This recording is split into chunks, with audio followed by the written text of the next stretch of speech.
some people might look at that and think, hang on, you guys are competitors. But you don't really get to hear within moments whether or not this has worked.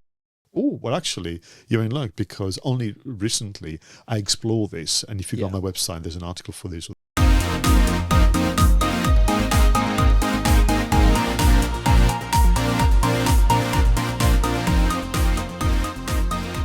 Well, hello there and welcome to the latest episode of the About Small Business podcast. In this episode, I'm so excited to be able to introduce Pascal Fintoni from Pascal Fintoni Associates. Pascal, thank you so much for joining me. You are one of these guests that I'm really, really pleased to get. I wasn't sure if you would agree to come on the podcast. I'm so pleased that you did, so thank you for that. Oh, my pleasure. Listen, that's something that I'm always keen to do, to kind of explore what we do, how we do what we do. Absolutely. And certainly bring a bit of clarity in the world of digital marketing, personal branding, and now AI, of course. Absolutely. A topic on which we have spoken a few times, and I would definitely like to cover that in this session. I am going to mention, obviously, your book. That's too kind. We're Proud, which I did get a copy of, because as I mentioned to you just when we're off camera, I am going to be looking to get a website for the podcast, which should be live when this actually goes out in a few weeks' time. And I'm actually going to be using some of the tips in your book here.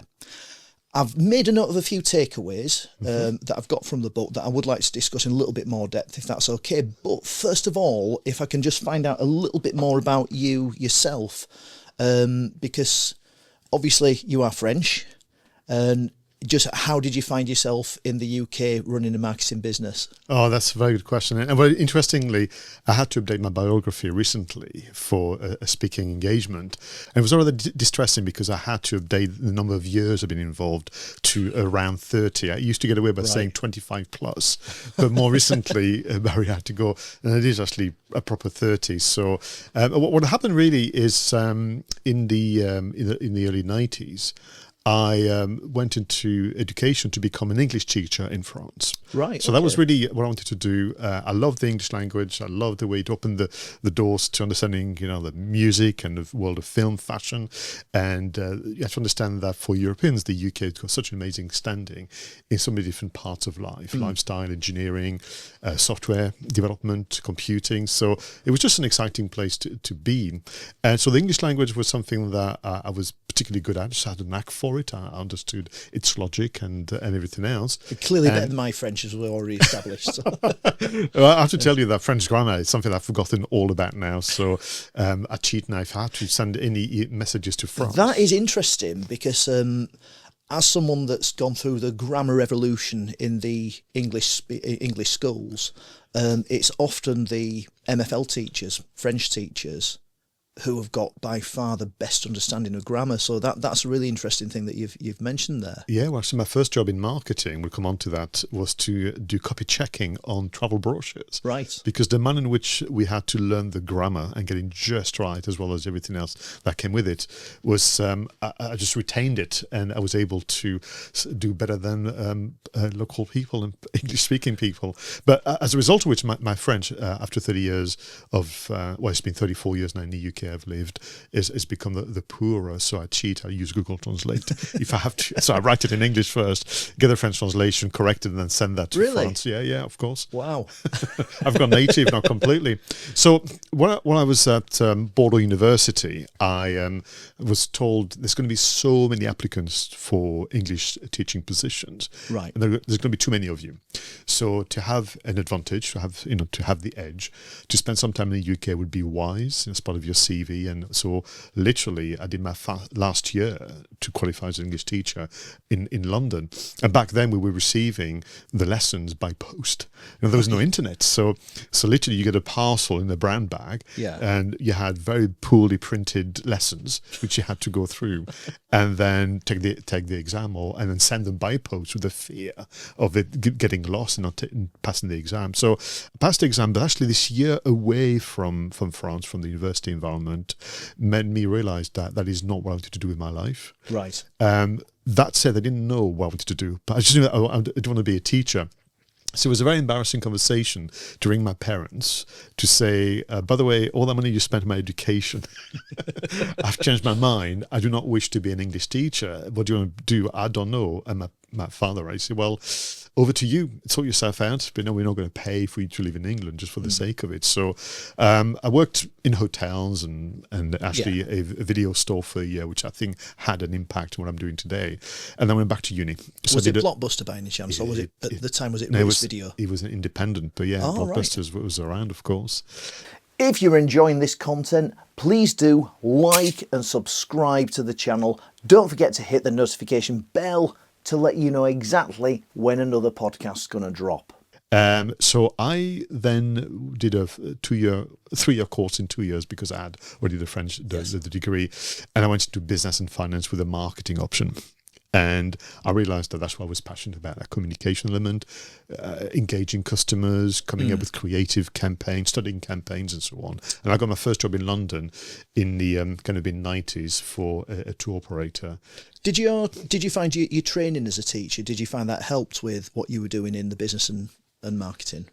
Not immediately. That came much later when I was asked to either present or pitch new ideas. Right. That came in very, very handy. I find that that's an interesting point, because a lot of the teachers that I speak to, and unfortunately very, very unhappy profession at the moment, and a lot feel trapped because they don't feel they've got transferable skills. But I totally disagree, because I mean I'm just thinking, obviously, the scenarios in which we've worked together, you've been presenting, you have actually been teaching, frankly. You've got your own, you kind of the go-to guy for artificial intelligence in County Durham, and you're teaching people that, and to find out that you've got the teaching qualification isn't really a surprise for you. Yeah, and it took me actually a very long time to realise what is it that I can tap into in terms of my early attempt, and I think for me is this desire to be helpful to others means that you can look at a subject matter like AI, like digital marketing, personal branding, SEO, which is when I started, and you look for ways to be not just understandable, but to kind of build confidence in people wanting to be curious and actually, I can do this myself. And really the error that I can see happening in the marketplace, particularly when there is a knowledge, as at the source, is people are sometimes too concerned about making the audience understand how much they know. Yeah. Whereas actually your contribution with someone to actually, like I said, be confident in their own foundation to build on. And actually the stuff that Pascal is talking about is well within my reach. And so that's probably where I'm a little different to other consultants and trainers for sure. I think it's interesting you've just mentioned there about a desire to help others, because I don't know if you've dropped that in on purpose, but that links directly, certainly, to what I was taking away from your book. And that's, what can you do? How can you help people? And that's the fundamental message that any business really seems to need to be able to get across. And that's, and there's one of my notes that I've mentioned there. Basically about whether customers are worth your time, and to get your content about helping people, and that's your service, and that's what you need to be pushing. Was that a deliberate plug, or is that just part of your natural ethos? It's my reflection actually on the why in the house. So if you think about it, ultimately, whilst it was called marketing, what are we doing? We're trying to convince an audience, customers, that your offer is worthy of their time and budget. Yeah. And when I started in travel, it was even harder, because essentially we were asking people sometime to put a deposit on the holiday they would take in a year's time. Yeah. And to sustain that level of goodwill and attention, it was part of the equation. But also what we're doing really in business, it was saying to somebody, if you go ahead and say yes, in the future, so not immediately, in the future, whatever you've chosen to buy or whatever you've chosen to purchase will bring value to your life, to your professional life, and so on. So we're making a promise that there's a near future that's better than the current present. But we're doing this in a context where in some marketplaces, people have been let down. I mean, I keep joking in the training session, as you know. Isn't it incredible that there are businesses out there who make a business of over-promising and under-delivering? So no matter where you are and where you work, you are dealing with customers who've been let down before, so there's nervousness, or they've heard of people like them being let down by people like you. So your communication, actually, and your whole digital strategy is not a technical endeavor, it's the customer service endeavor. And what I use, as you know, during the session, is this idea of, we've all heard of after-sales care, but that's almost kind of the easy bit. They've already been a customer, just need to keep in touch. What about before-sales care? And websites and social media and everything else belong to the family of before-sales care. Can you show your hand a little bit in terms of your ethos as a customer service agent, your kind of how much you care for what they do and what you're going to do for them, as opposed to making statements and sharing facts? Yeah, I think it's interesting as well, because the title of the book is Web Proud. However, the subtitle there, the 5-step roadmap to feeling proud of your website again. Now, as I say, it's the website thing that thought, well, Pascal's coming for an interview. It will make probably a little bit more interesting if I actually read his book. So there was that side to it. Right. But as well as that, it's like, well, as I've already mentioned, I'm going to be looking at implementing some of these strategies for my website. But it's not. Isn't just about the website, is it? This is kind of, I felt, a bit more about your general marketing strategy. Correct. And one of the main things that I think I'd realise is you've got a co-author.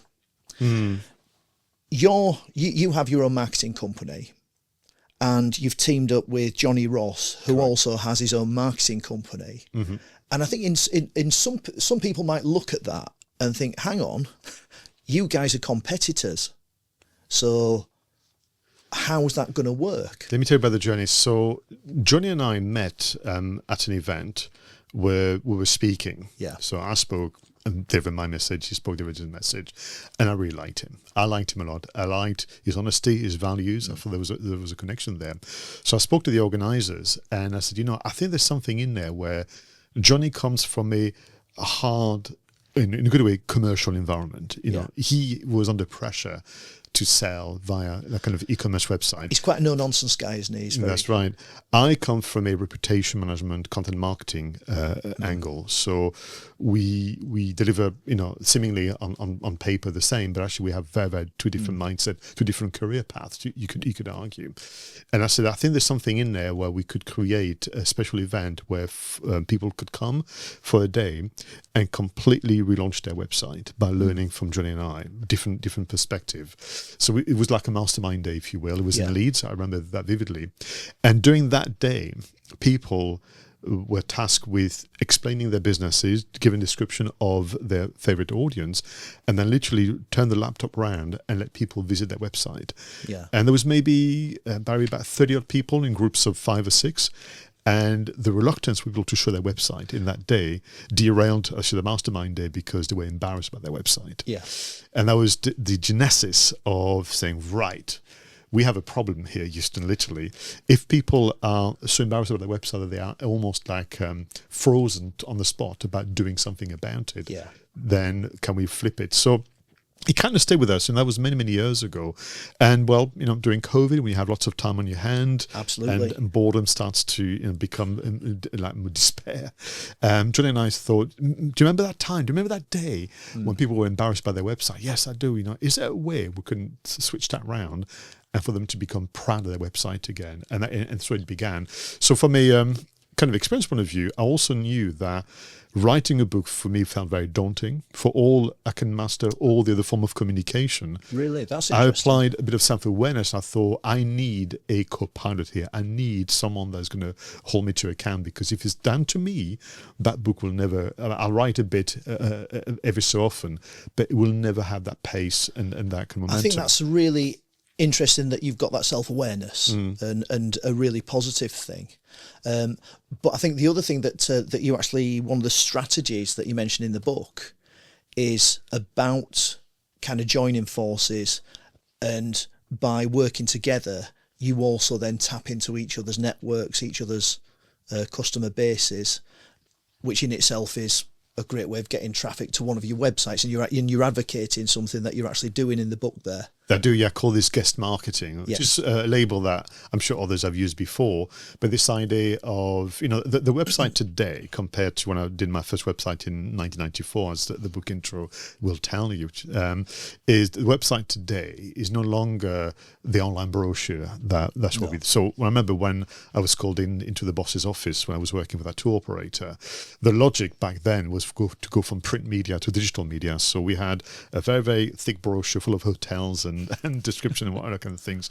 And then the request was, can you make this go online, please? That was it. Now we are in a situation where, because we're building trust and we're building likability, there's such a term, what you want to do is for the website to have parity with face-to-face interaction. So if I was to meet you face-to-face, Barry, there'd be an exchange of information that would be very rich in so many different ways.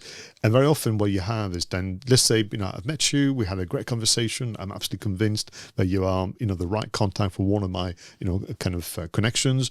I talk to them about you, and I describe with great enthusiasm, our encounter.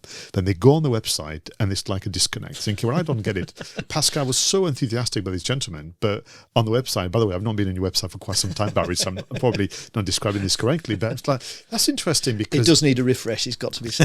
It feels as though what Pascal heard from Barry is better face-to-face than on the website. Yes. And therefore, what we try and do there is have parity. And for me, as you know, in the book I describe, that the website really is this platform where you share your many conversations, your many connections, and your many considerations in terms of business. So connections, guest marketing is absolutely right. But that's not different to, once again, going out there networking, where you hear someone express maybe a need, or wants, or a challenge in the business, and you go, I know exactly who you need to talk to. And all you're doing here is kind of recreating that kind of, I know exactly who you need to talk to by deploying guest marketing. And you mentioned as well about people look for human connections, and your website can assist with that as well. And also the other thing that, because you'd mentioned about the transition from print media to the digital side of things, and one of the key points that you also make is the convenience that people are looking for. And I suppose it does seem that there's quite just those two elements there that can, I think, seem quite daunting for someone to be putting in a website. And it's also interesting, I think, the different approaches people have taken. Because I remember my early attempts in 2005, and I don't know if I should admit this, it was a copy of Dreamweaver. Oh goodness, yes. That that wasn't initially legit, but I did buy it, and I've got the receipt. So for Adobe, you're out there looking to actually, I think it was Macromedia at the time, but I do actually. I think I have got the receipt somewhere for I did buy Dreamweaver, and that was how I put my first website together, using tables, graphics, and really quite bizarre. I know people who started off in raw HTML. Yeah. And it's interesting how things have developed, and I think, there's all sorts of different builders. I mean, I've never been a coder, so I've used different builders. The one I'm looking at the minute is actually a company from here in the Northeast, so I'm going to give them a shout out to the Blocks app. If you're on Mac and you're looking for something to redo your website, and you like me, you're reluctant to hand over money to a company to do it, then Blocks app's a really nice user-friendly app. But I suppose there is a lot to be said for going to someone, a professional web design company who can take a lot of that stress away from you. Yeah, but in the book, we do insist on this idea of a partnership arrangement. So what you do, you've got a lot. So I want to make sure people don't dismiss themselves often thinking, well, I know nothing about website, therefore I've got nothing to contribute. Far, far from it. Because remember, this is a customer service endeavor. So you know a lot about your customers, you know how you wish to be helpful. And therefore, what we want people to understand is that with your web design agency, from freelance to a full team, there has to be quite a bit of collaboration and discussions. It's not just like a purchase, like station or whatever. Yeah. So expect, or do ask for contributing to deliberations and planning stages, and the more they can talk to you, and the more they can understand almost what's in your head, and also what it's like to be you, deal with your customers, the more likely that the website itself will reflect that. Because the real job actually is not getting the website made, is to run the website. And that's something that's really important. Yes, that was, if I had to pick one main thing that I got from this, it's, as you've just said, it's maintaining it, keeping it fresh. And as I say, I've had a website in one form or another now for 15 years for the Punctuation Show. The first version was under my original title was Podcast Revision, because I'd created podcasts, just MP3 audio files to help young people revise. I then turned that into the Punctuation Show, but I still had Podcast Revision. So I remember I was trying to think how many totally different versions I've had. Like my first one with Dreamweaver, second one where I was getting a little bit more confident with Dreamweaver and got Photoshop as well because they used to do the package, didn't they, where you got Photoshop. So I was happy doing some graphics. And then I went with a company called Rapid Weaver after not getting at all well with WordPress, which I think is one of the more popular ones that have been used at the minute. And then stuck with Rapid Weaver. They've had a few issues. And then, as I say, my latest venture is with BlocksApp. But at the minute, there are so many options out there, like with your Wix, Weebly, that kind of thing.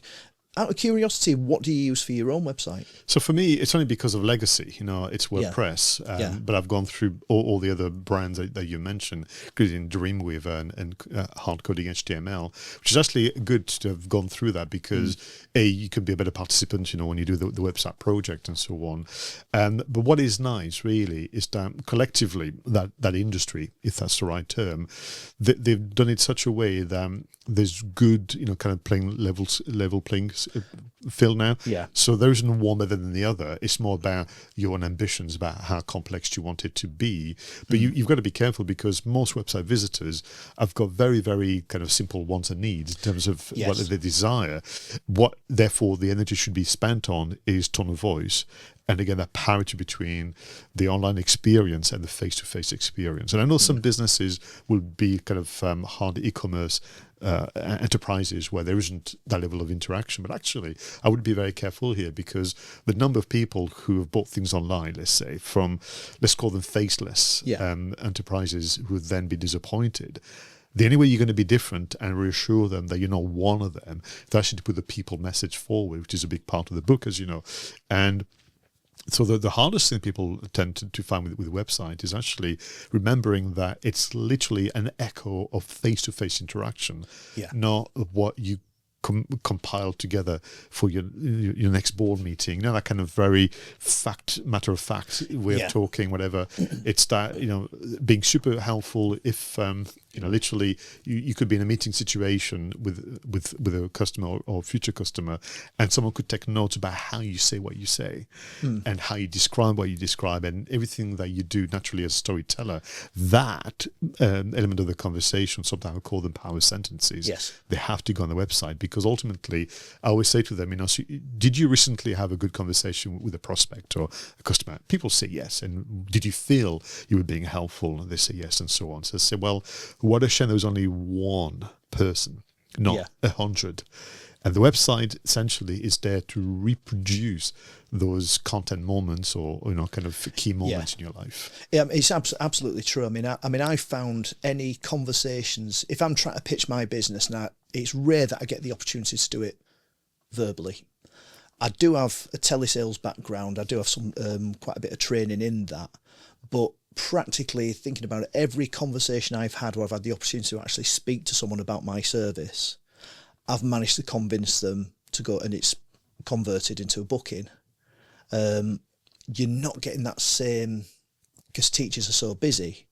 You are relying on the website, and teachers can, not all, so there's some teachers doing amazing things with technology, but a lot of teachers are still using perhaps, maybe Internet Explorer, older versions, that kind of, and that's been something that's plagued me. It's like sort of people, working for these new browsers. Like, that's not happening for me. I need compatibility with Internet Explorer version 6 or 7 or something.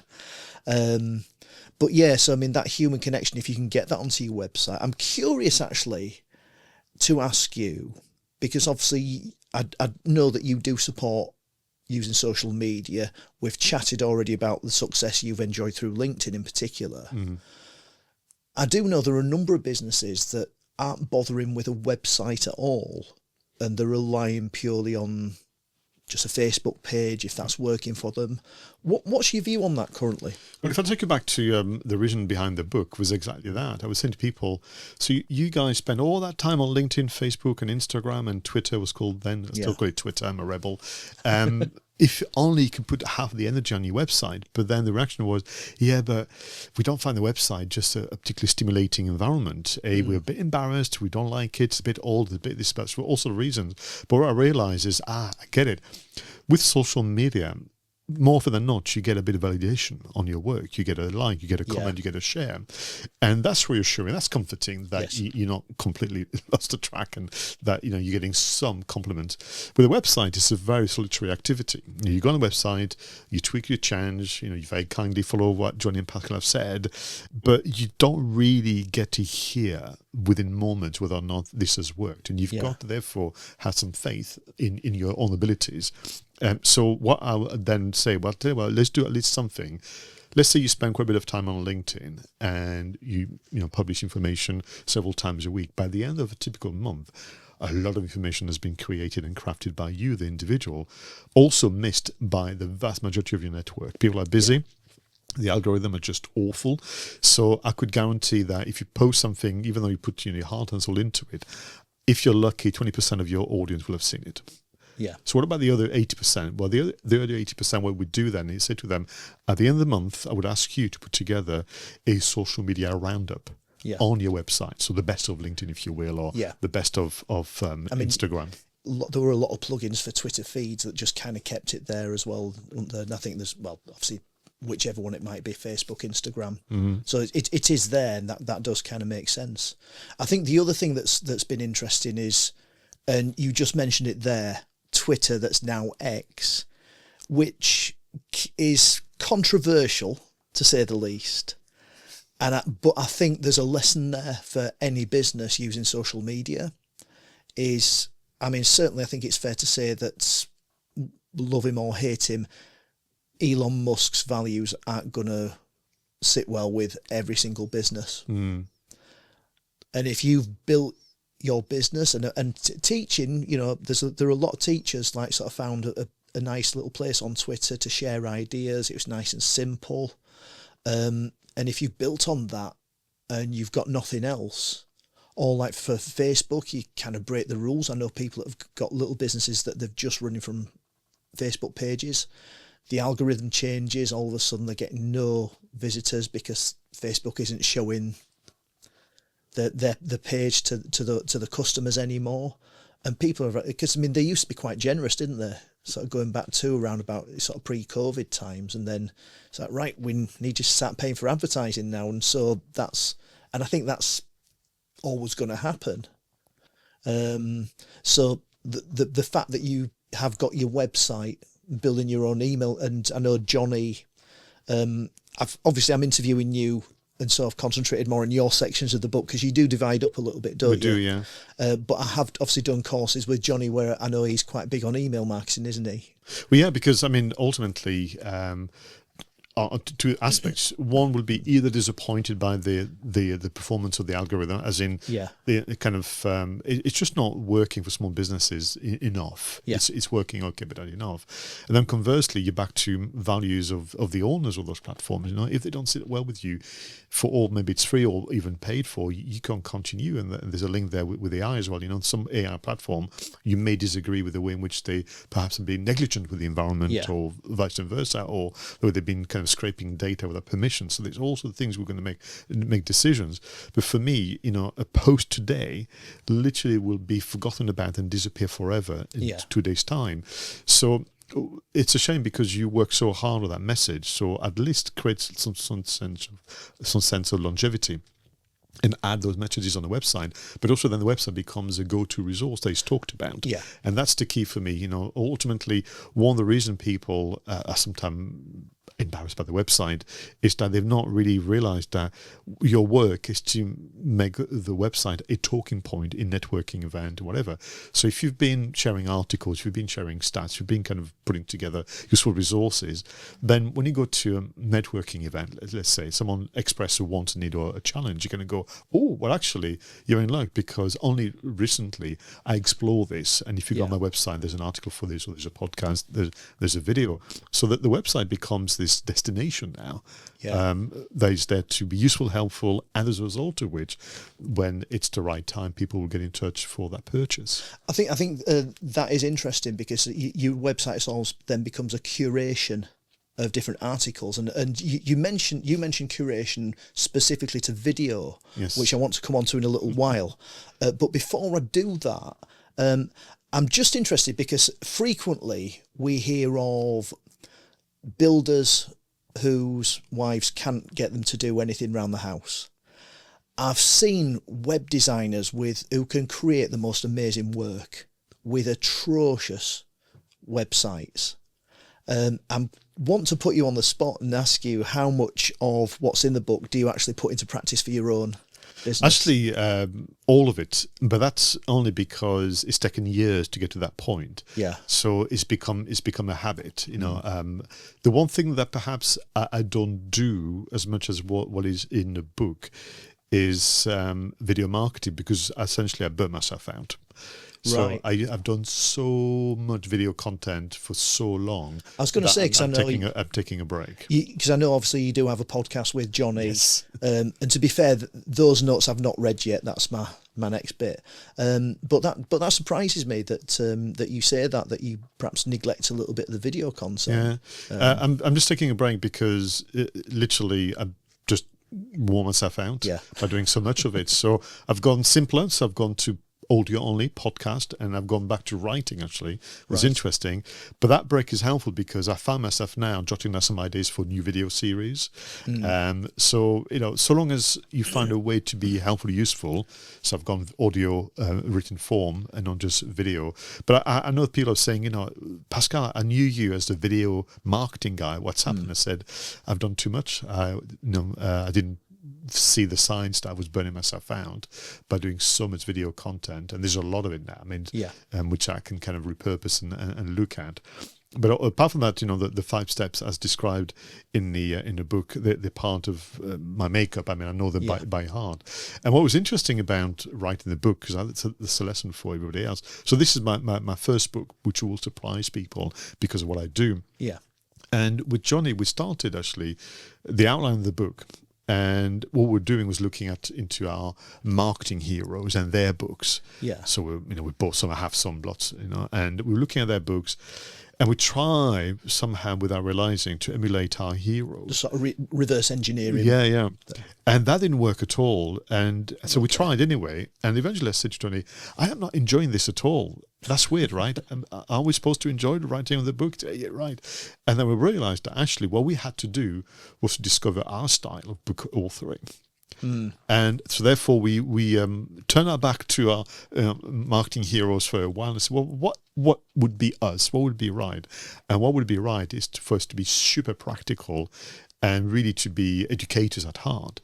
So that's why the book now has 5 chapters with a checklist and tables and areas to doodle, and it's essentially it's a workbook. It's like it very much is, isn't it? It has a kind of almost feel of a textbook in many ways, which I think is interesting, given your education background. That's right. So the moment we found our style, which is essentially the style of delivering sessions face to face, it just became absolutely a piece of cake. And we just so we used to meet once a fortnight on Zoom and write for 2 hours. And that was like a hard stop. So we did chapters about chapters. Then we went back to the checklist. So we went through iteration process, and then we had the joy for people listening who know discovering what it's like to go through Amazon print on demand, which is quite something. But all in all, it's been good. But fascinating. Where at first I thought, this is not working. I'm not enjoying this book writing stuff, and I ought to. only because you try and emulate someone else's style. You have to discover your own. I think there's a broader takeaway from that, in that you kind of touched on between the differences between yourself and Johnny as marketing companies. And again, something that I found very early on in my teaching career, I'd see so many people with so many different styles, and to succeed, to do well, you really do have to find your own voice. And it's an interesting one because, like, I mean, I'd see some teachers who you were just petrified of, even as a colleague. It's like, I would not like to get on the wrong side of them. And for me, that didn't work. I'm not an intimidating, I'm not a bad actor, but it just doesn't sit comfortably with me screaming at kids, trying to get them to do what they want. Invariably, it won't work anyway. And I found, well, as I said, I'm a performer. Make them laugh and try and just make the whole thing a bit more engaging. And I think that's interesting that what you've said, you're not enjoying this approach to, this quite, I mean, anyone writing a book's a tremendous project, and then to find, no, we need to do it our way.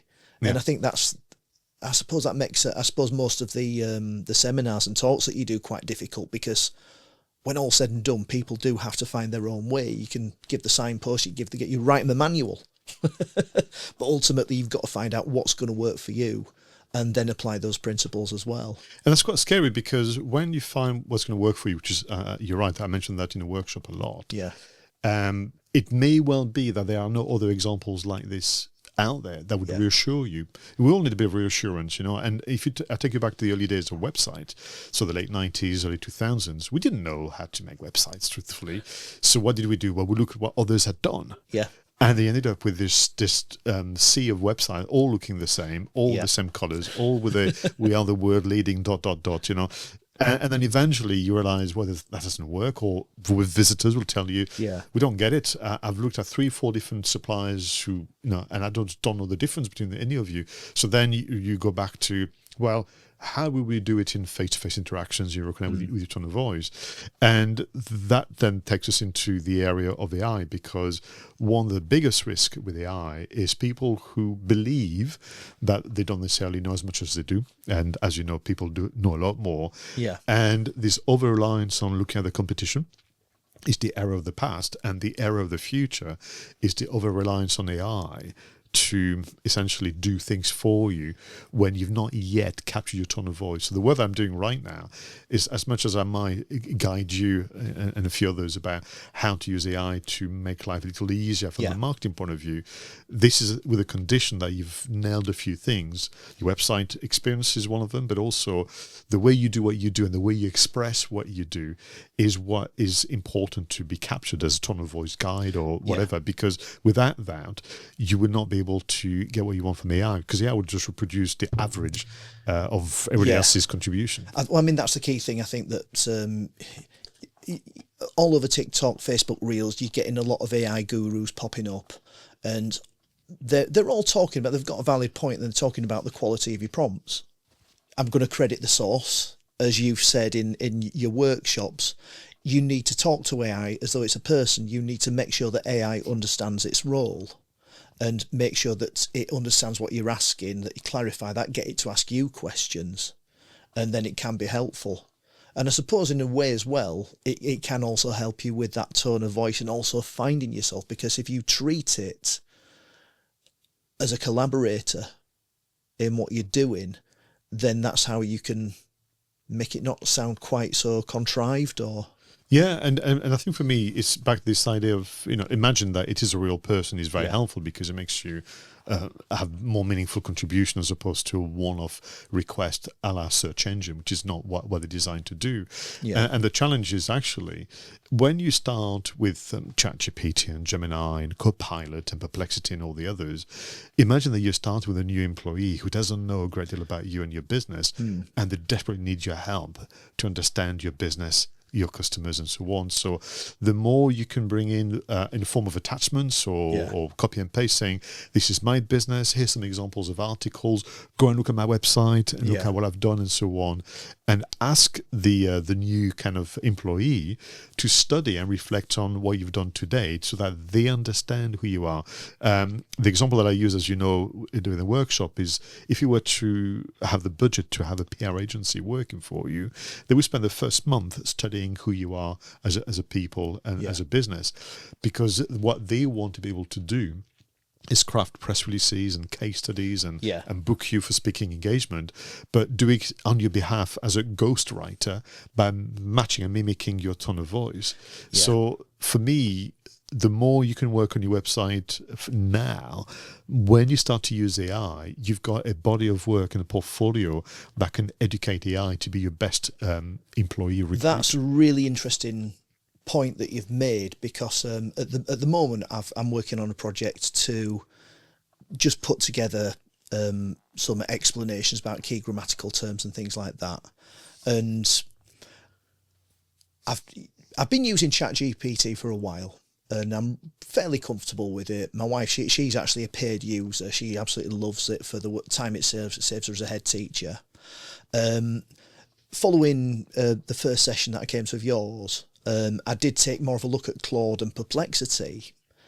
And what has been interesting is how much easier ChatGPT finds what I'm asking it, because there's the familiarity with working with me. And it's only now that you've just said that, the new employee, that I'm thinking maybe I've been a bit hard on Claude and Perplexity. So maybe you might just have saved their job. I might have. But what is interesting is then, my reflection at my level is around dependency. So the reason why I've opened your mind and many others to others is because we also need to prepare ourselves for a future where GPT doesn't exist anymore. Perhaps the investors pull out, or a competitor comes along and buys them and that kind of thing. So what you want to do is make sure... Very much a risk at the minute, isn't quite. It? Or if you go to the extreme of kind of geopolitics, someone says, well, ChatGPT, a US invention, would have the premium version for the US contingency, but if you're outside of the US, you're going to get a lesser version of ChatGPT, so that we have a competitive advantage. Sounds like fanciful, but why not?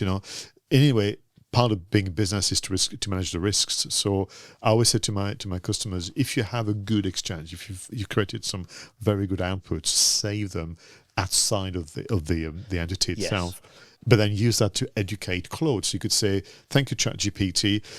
You're the senior employee. We're going to train the junior employee called Claude." Which just makes sense, doesn't it? Because that's what you would, if in a real life situation, that's exactly what a sensible business would do. And we've already had Donald Trump talking about selling us missiles with kill switches, and that in itself, if he's prepared to go that far with weapons, there's no reason why you wouldn't be looking at doing the same sort of thing. I mean, which brings us on to one that I've not heard you talk about in any of the sessions, but that did cause an awful lot of uproar, I believe, over in Silicon Valley, and that's DeepSeek. Yeah, I wrote an article about it, but it shows the algorithm are rubbish on LinkedIn because you didn't get to see it. I didn't know. No, but it proves the point. That I wrote an article that actually was and I did a bit of what's called newsjacking in marketing, content marketing parlance, where the day DeepSeek was making the headlines, I wrote an article about it and the reflection on it, and I actually quoted a couple of people. So I got the exposure, and just interesting because what DeepSeek allowed people to do is to reflect on actually nothing's going to stay the same forever. So there are always going to be new entrants, new players. They're going to be either more competitive, better priced, more powerful, and so on. But more importantly, there was a time for all, it's only a handful of months, where the likes of ChatGPT Copilot and the others was comfortable. There was nothing, no disruption as the term goes.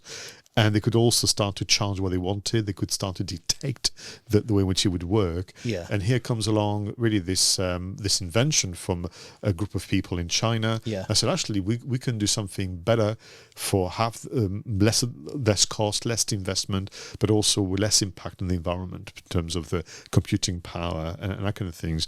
And that recreated a bit of a shockwave across the existing players to actually sharpen their act.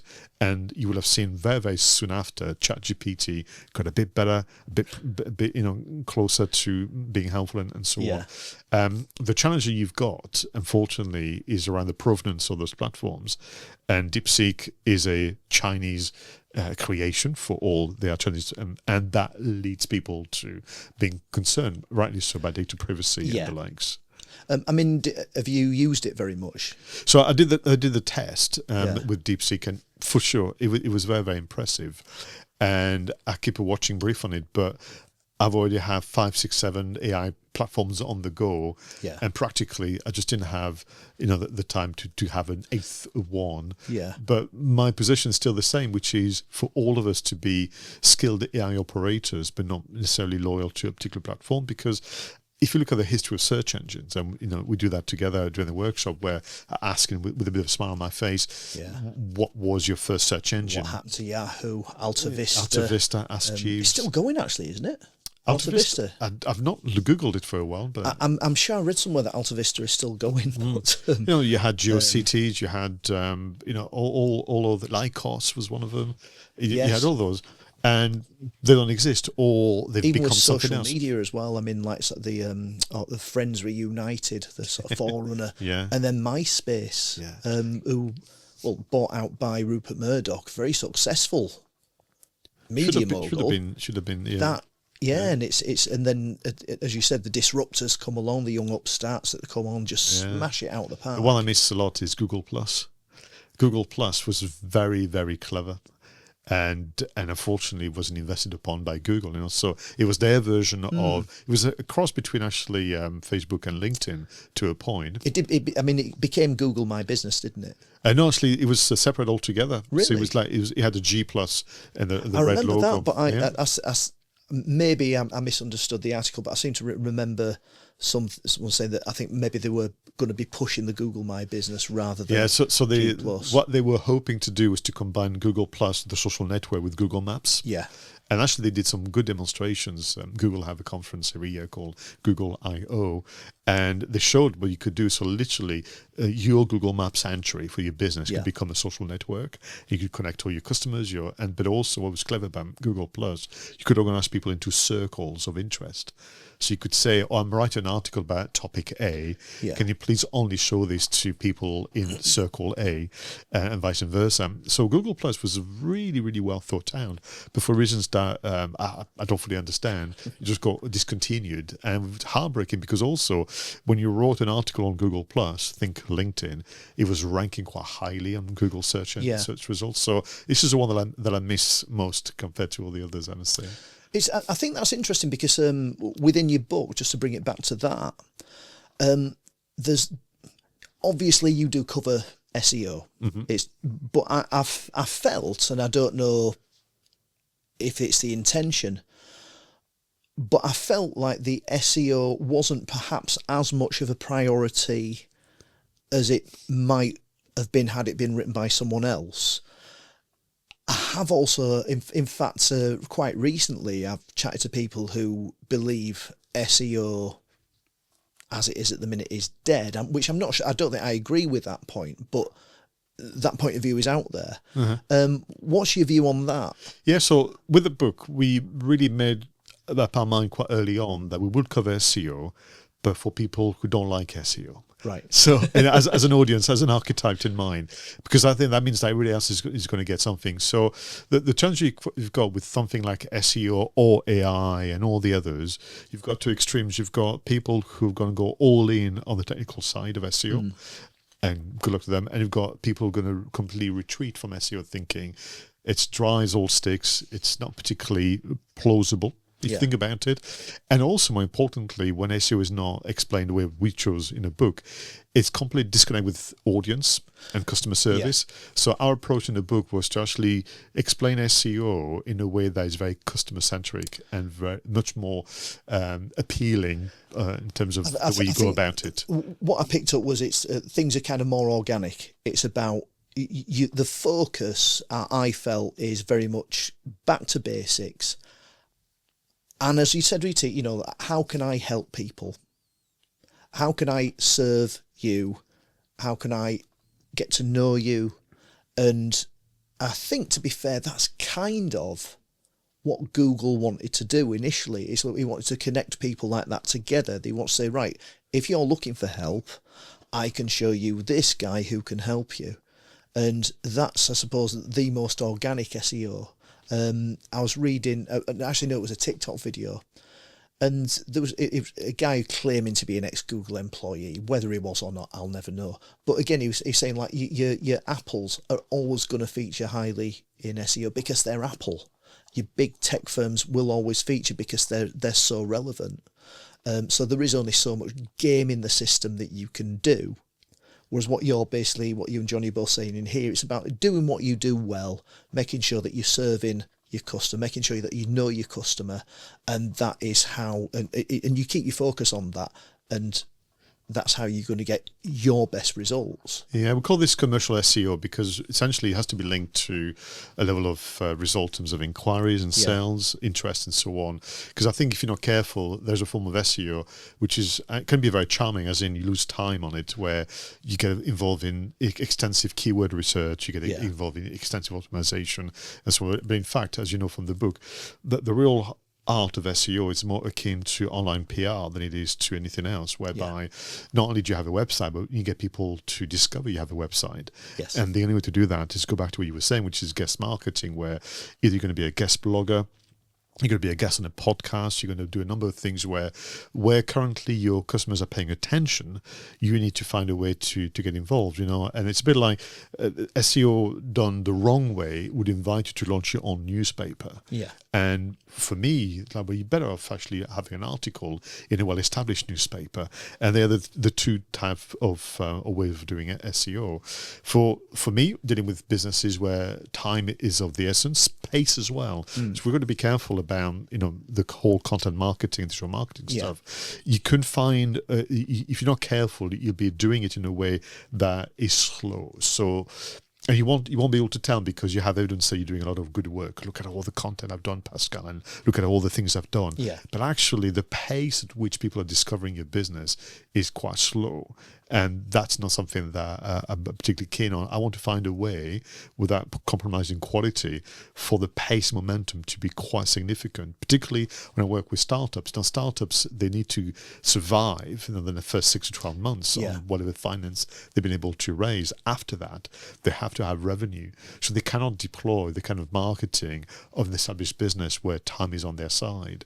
So, as you know from the book and the sessions, we teach a particular form of marketing which is a bit more momentum behind it. Yeah. And one of the art of it is to vastly increase your visibility, and that's one form of SEO. In terms of your book, it is your first book. Mm-hmm. You've been speaking, doing a lot of work. I mean, anyone that's watching this from the Durham area, if they've been involved in like sort of the business Durham events and things, they'll know exactly who you are. You've obviously got your background in marketing and actually helping clients directly. You do individual mentorship. You said earlier on today you've been helping with someone that wanted you to continue to mentor them. Which is the most fun? Ooh.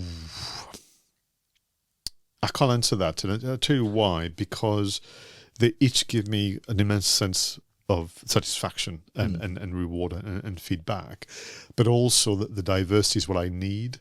So self-awareness again. So I've been asked several times, why do you not do speaking only? Yeah. Why don't you just do that only? And I think it's because I want to be able to, get up on a Monday morning, look at the week ahead, and smile, thinking, well, look at all the different things I'll be doing. I think there's a lot of pressure as well on business to just focus on that one thing. It's like, but because that way it's easier to get known for it. You can't, the jack of all trades can't be in, and it's something I struggle with. So I've got a lot of areas that I work in, and I'm constantly bombarded with messages on social media. You need to focus, and I'm quite happy jumping from the punctuation show to the podcast to the band to just being a dad, and a husband, that kind of thing. Sure, yeah. So all these different areas. So I mean, it's reassuring that I'm in good company with that. So. but for me, it's almost like people have portfolio careers. Yeah. If you're an investor, you invest in more than one sector, I would imagine, of interest to you and so on.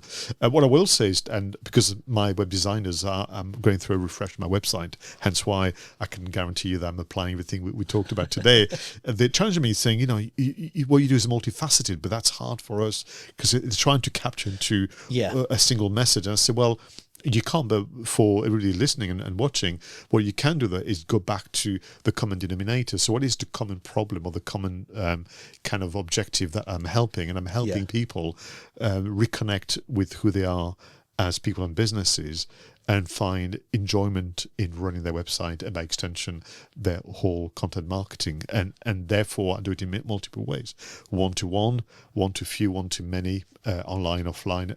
But the theme is still about somebody reconnecting with what wouldn't you have a sense of enjoyment and fulfillment in running your online presence. So what's going to be next for you then? I'm sensing a book on AI. So I might, but again, a workbook on AI. My style. So what I've been doing for about 2 years now, give or take, is testing with scenarios that you will have to face. The SEO scenario, the social media, and what is the role of AI. But there's going to be a massive kind of intro, or maybe a first module around creating the induction pack for AI. So this idea of the tone of voice, the who you are, who you're not, and that kind of things. Because actually, that's one thing I've learned about AI as well. It's not enough to explain what we want. We also have to tell them what we don't want. Yes. Because otherwise, the machine doesn't assume that it's excluded necessarily. So I'm learning all of the time. So there's definitely a book about this kind of practical side of AI for small business owners and more. But also, very discreetly, I launched a new program just for the creative industries called the Film Marketing Academy. Okay. So this is essentially me tapping into my passion for storytelling, for video marketing. I ran a video production company for a few years. I had the audacity to produce a couple of films as well. And I love this idea of, businesses wishing to become better storytellers to engage online, but also film makers and documentary makers and TV series makers. They wish they were better marketers. So I'm bridging the two. So the Film Marketing Academy is almost me capturing everything that I've done and I know for the last 30 years into a program of education where I can make filmmakers be exceptional marketers, particularly using the digital. So I want to kind of spend some time on that this year as well. Fantastic. The question is, your next book, will you actually be writing it? Yeah, I will. Or will it be done on ChatGPT? No, so that's interesting you should ask. So Perplexity is your favourite, isn't it? Perplexity is my favourite, yeah. So I think the way in which I'm going to create this workbook would be through lived-in experience. And that's not something I can share with Perplexity. I mean, I suppose you could say I could switch it on a mobile phone during a workshop. But so for me, it's literally I would be retelling what I've done with customers on different facets of digital marketing. So Perplexity will never know any of that. What I might do Perplexity for, in fairness, is probably improve the prompts that I've crafted on my own. Maybe say, well, give me a version that is shorter, longer, or for this type of business. So maybe the resources section but everything else will be through a lived-in experience, and that AI can't help with. Fantastic. I'll certainly look forward to that whenever it comes, and hopefully AI won't take over. And although to be fair, AI could do a much worse job than what we've got going on. If AI could make the creation of the Amazon print on demand easier, then I'm all for it, because that was quite something, frankly. Absolutely, Pascal. It's been a pleasure having you on the podcast. Thank you so much for coming on.